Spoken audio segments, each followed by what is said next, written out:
Tandaya Ephésiens chapitre 4. 4 versets jusqu'à 15.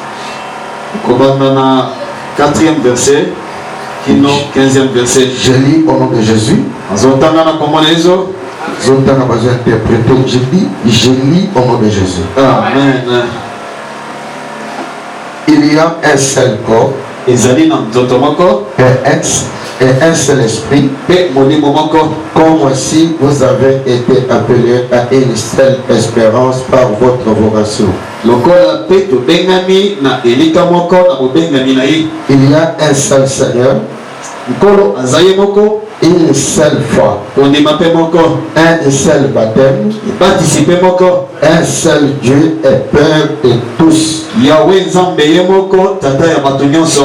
au-dessous de tous, et parmi tous et en tous.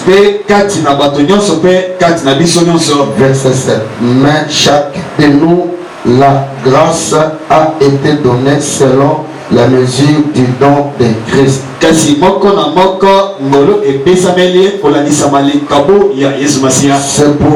il est dit, étant monté dans l'autel,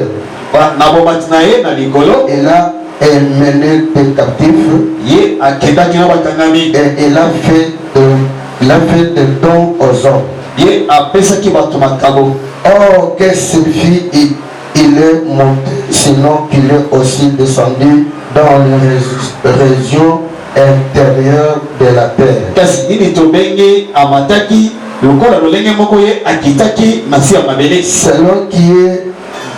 Celui qui est descendu, c'est le même qui est monté au-dessous de tous les cieux.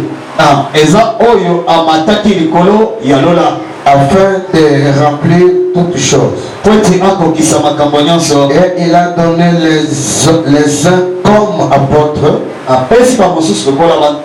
les autres comme prophètes, les autres comme évangélistes, les autres comme pasteurs et docteurs, pour le perfectionnement des saints en vie de l'œuvre du ministère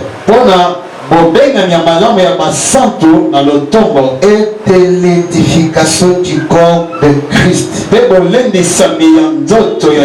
jusqu'à ce que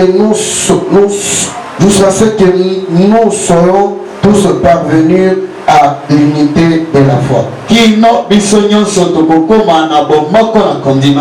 de la connaissance du Christ de Dieu, en état d'honneur fait à la mesure de la stature parfaite de Christ. Verset 14. Ainsi, nous ne serons.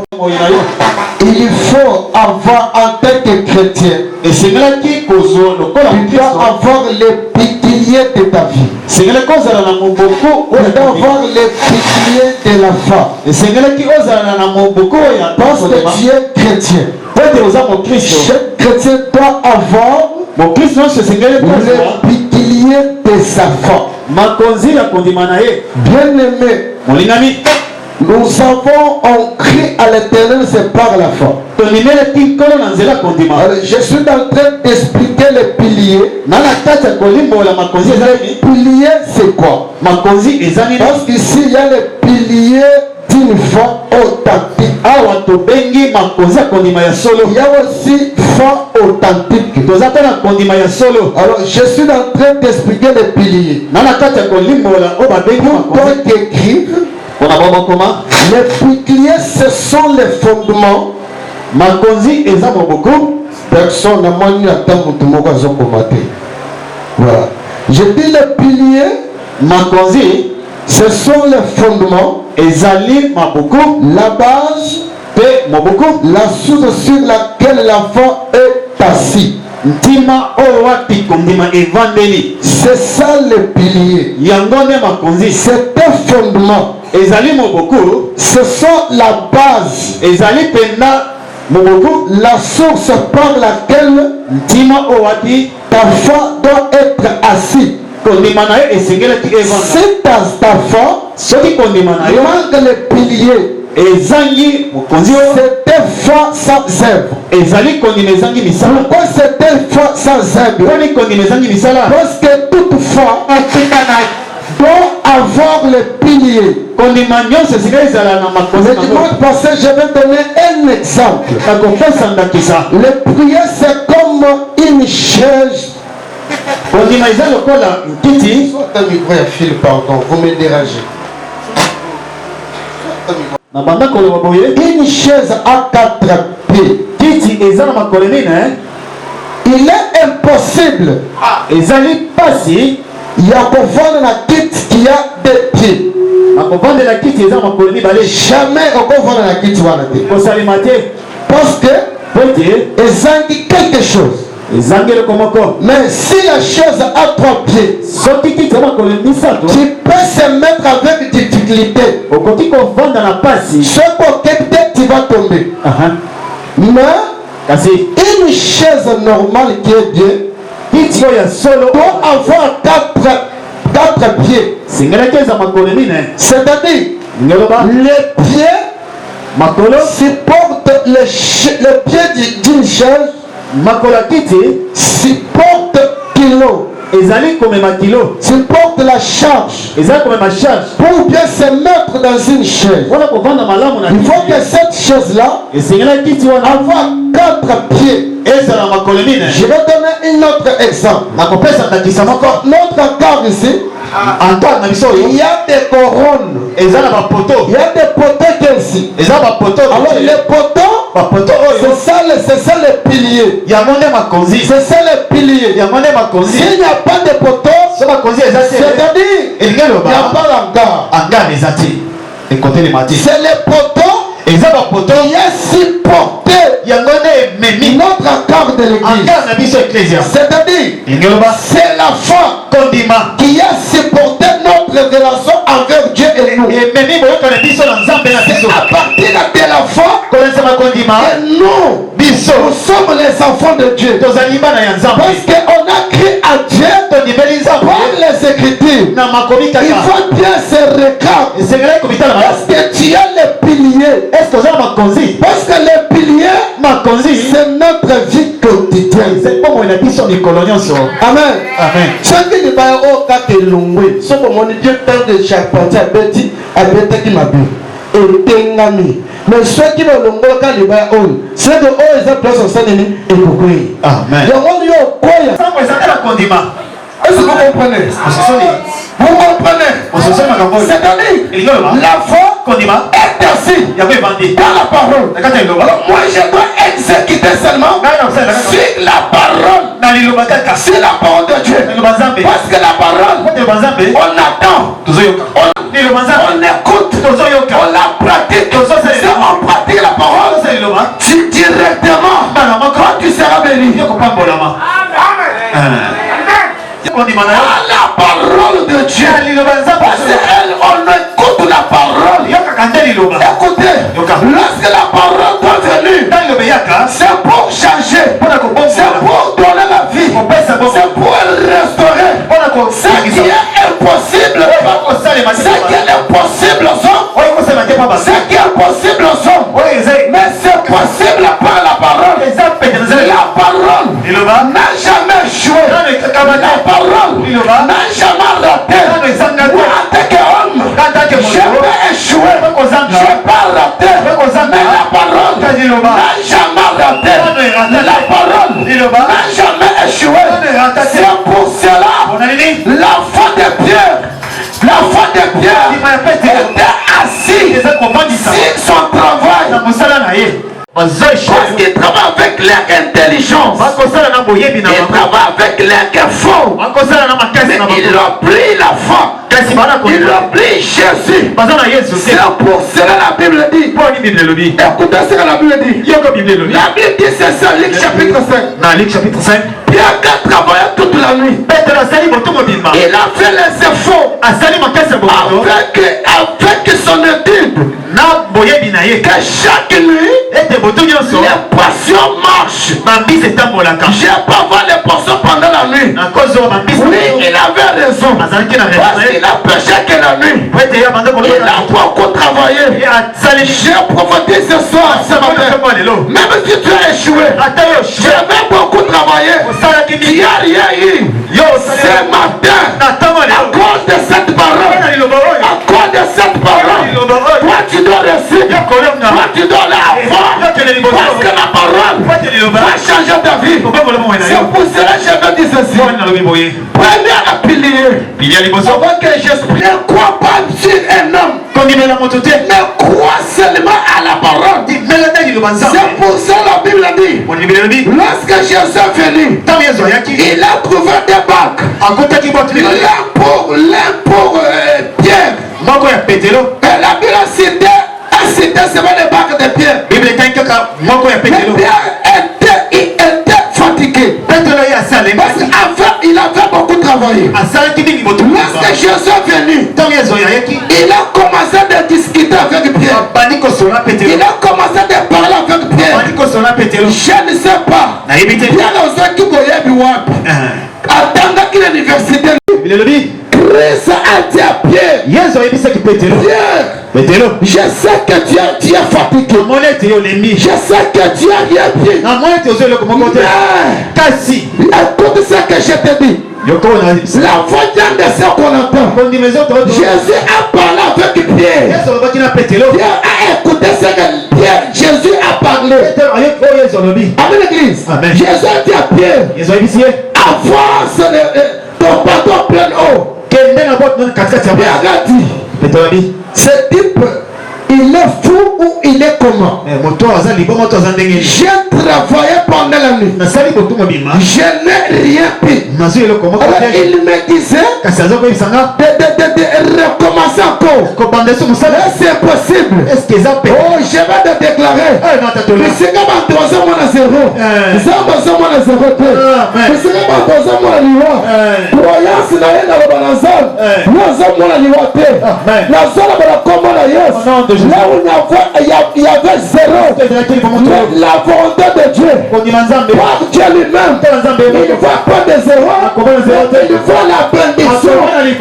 Je prophétise que mon Dieu t'accorde tout ce que ton cœur désire. Que mon Dieu te bénisse. Que mon Dieu te donne de mariage. Que mon Dieu te restaure. On se bénit au nom de Jésus. Même si tu es fatigué, même si tu as travaillé, on se comme au côté. Mais je te dis, à cause de la parole, à cause de la parole, ta vie va changer. À cause de la parole, ma fille de caillou, on va changer mon à cause de la parole, on va n'importe quoi sur ta vie, on va changer la langage de la parole.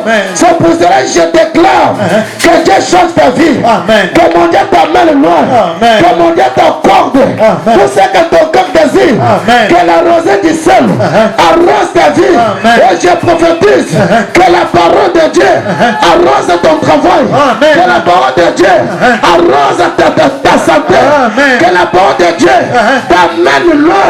Au moins je ne vois pas masque, je ne vois pas masque de vieillesse, je ne vois pas la stérilité, je ne vois pas de blocage. Moi je vois la bénédiction. Quand la Bible dit, la foi dit, venez à moi, vous tous qui êtes fatigués, chargés, je vous donnerai du repos. C'est la parole. J'ai entendu, la Bible m'a dit, moi qui êtes fatigué, que je m'attache à la parole, que je viens à la parole, je dois avoir du repos. Je te prophétise, repose l'Ibanate, repose la Molobanasa, repose la Barabalate, repose la Kata Molobanasa, repose la prophétie, repose la Kata Molobanasa, repose, et c'est la population qui me fout de permettre, mais repose Lucas, se trouve dans la parole de Dieu. Je déclare, Zamba personne qui vient, Zamba personne repos, nous qu'on travaille le sous-terre, parce que repos, Zamba soit pression, Zamba soit saisi citation à vous, on va compliquer à cause cause de l'alliance de mon Dieu, à cause de l'alliance de mon Dieu, toi tu seras béni, toi tu seras béni. La Bible dit, tu seras la tête et non la queue. Je vais mettre à l'enfant, parce que la Bible m'a dit, la fin de ce qu'on entend, comme j'ai entendu que je suis la tête, je ne suis pas la queue. Je crois que moi, je suis la tête. Amen.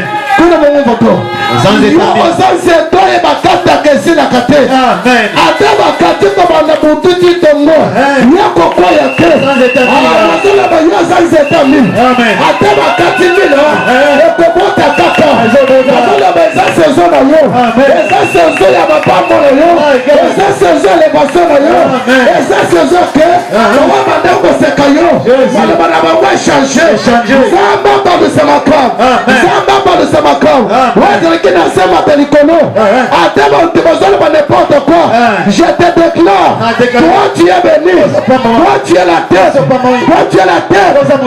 La Bible dit, c'est ce qui approche, tout ce qui s'approche devant moi, tout qui s'approche devant moi, qu'il croit que Dieu existe.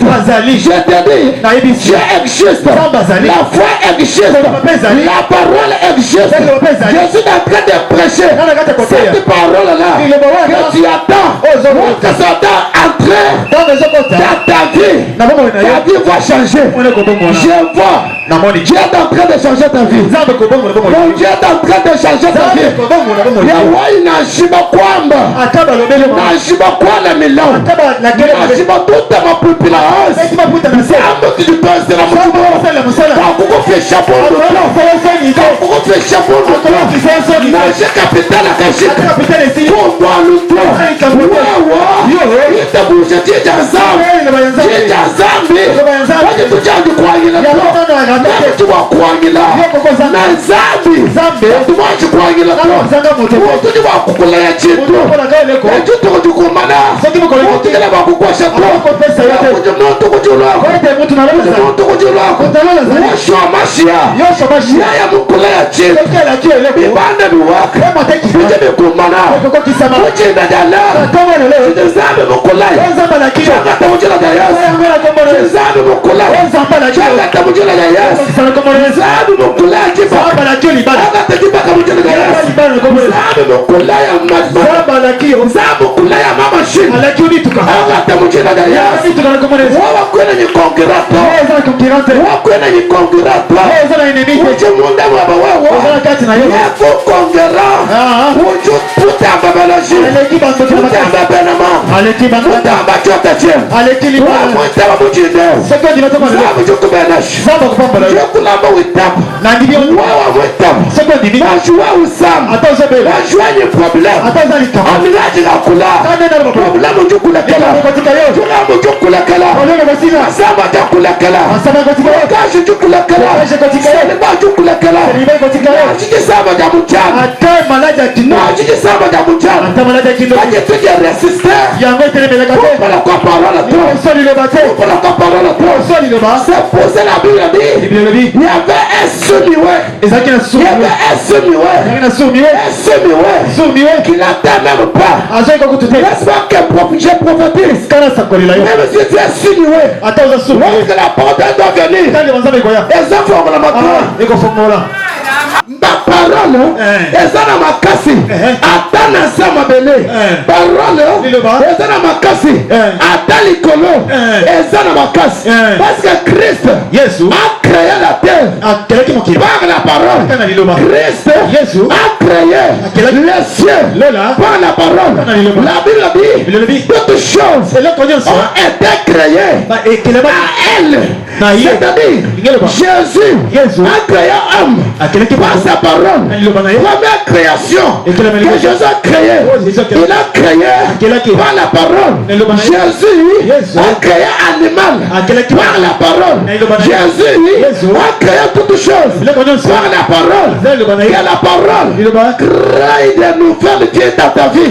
Que la parole crée de bonnes choses dans ta vie. À partir de que maintenant, la parole de Dieu va créer des surnaturels.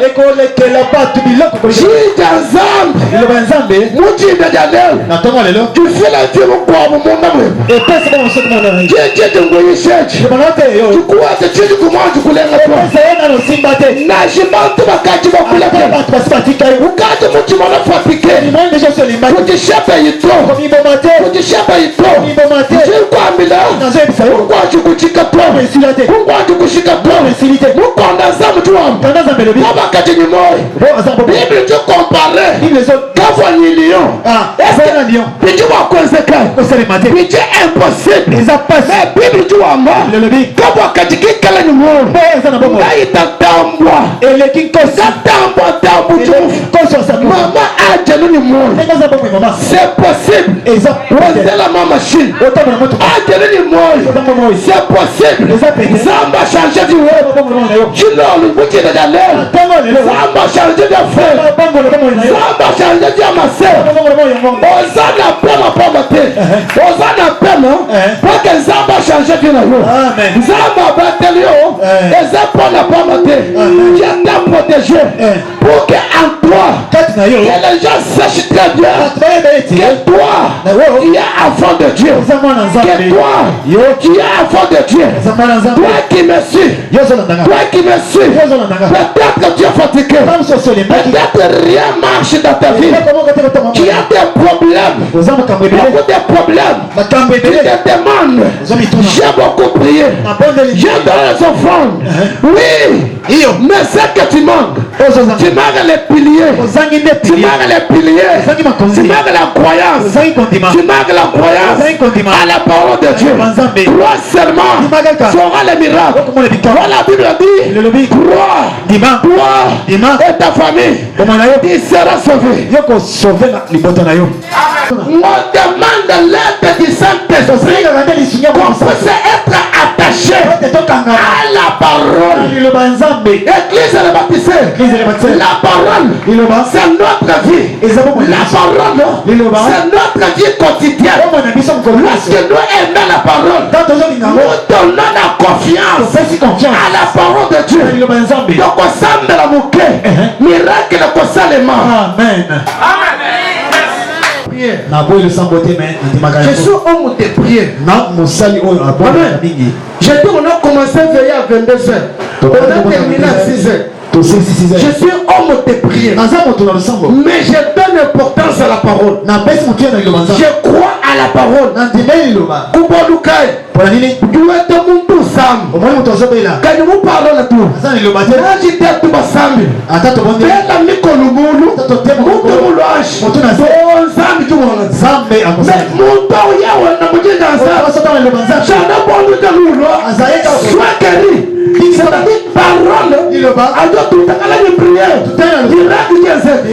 C'est-à-dire le Nouveau Testament, l'Ancien Testament, j'ai dit Ancien Testament, Nouveau Testament, parole logos, j'ai dit logos, parole révérée, parole écrite, maintenant parole révérée. Lorsque c'est sanguin, la prière, c'est le miracle. C'est pour cela, prends la parole et la prière, associés ensemble.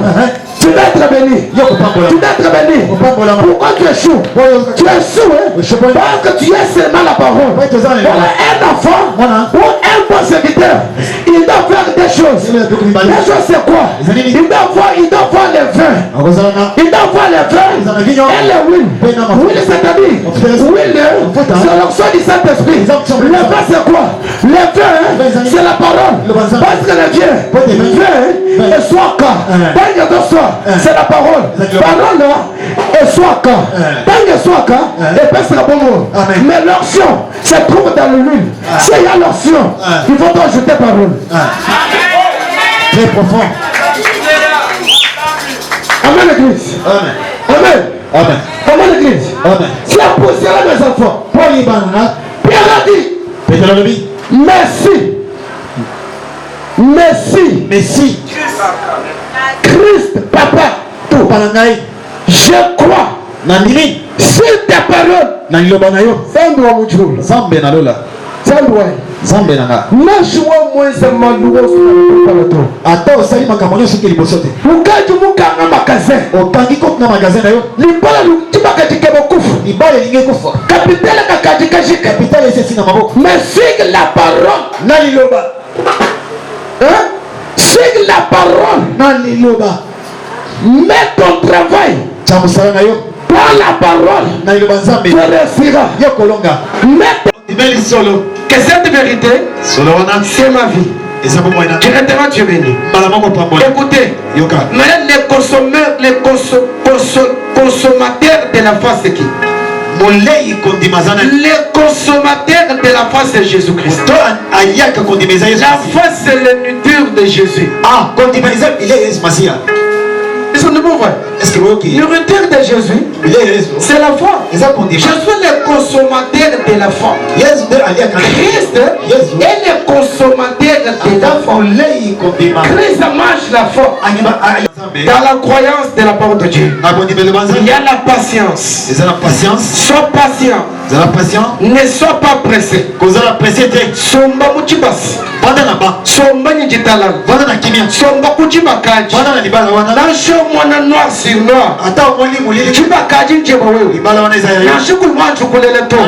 Soma zambu tukwa shaba. Tuenshi kwa kabwanga to. Zamba kwa peso bana. La parole. Tu dois avoir la patience. Tu dois patienter. La patience. Pour ce Dieu de nous bénir. Tu es venu à bâtisseur, tu n'as pas fait même une année.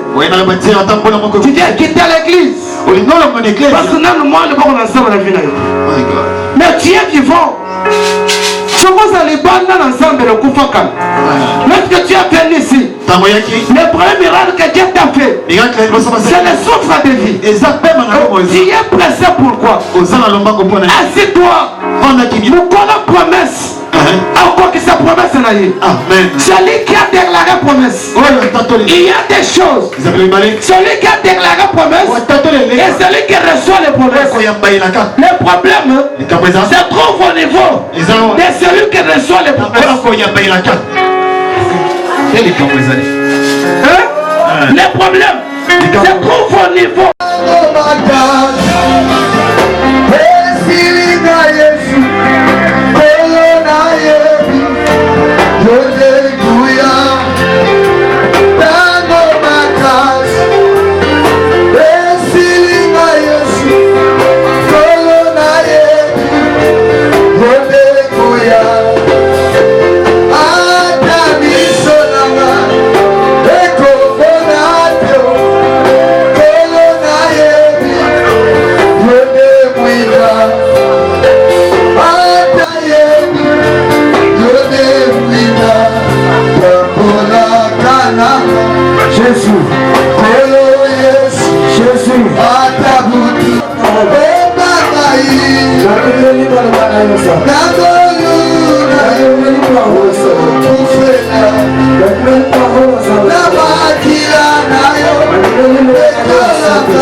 yo.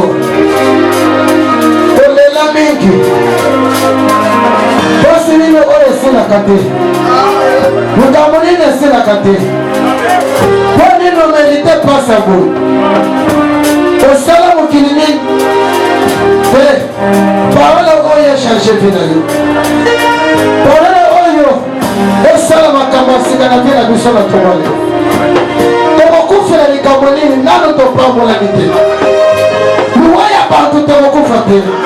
Ate tukote mpa ya Nzambe sikoyo te na kombo na Yesu. Biso fata omela na Nzambe kilao ate 150 ans. C'est possible to comment. Nzambe tochela motema. Tochela bata mokili. Motema basunga biso te. Tochela bata mokili motema. Batese fala biso. Batoto latisa. Batoto lesa. Batoto pesa temoyaji malamu kwa na wango. Yana makoma maungula na biso sa. Yana makoma enemi na biso. Nzambe telema. Telema maya bekoza Nzambe.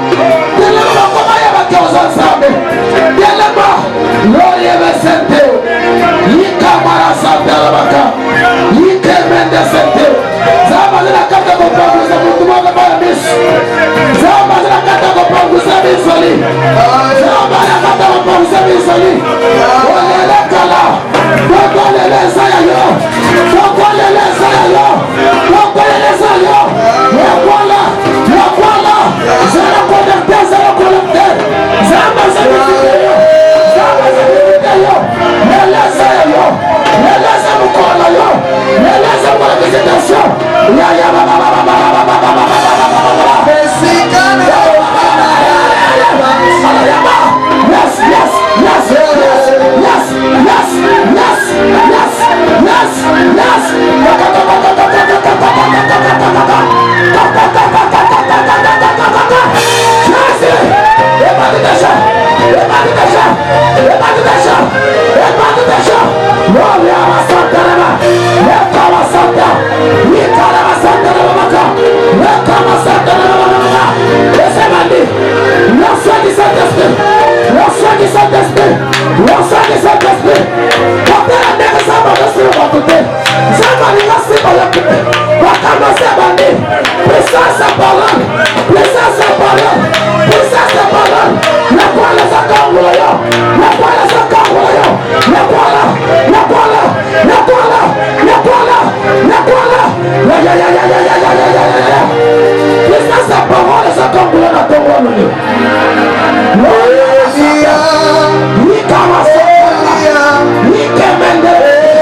Écoutez.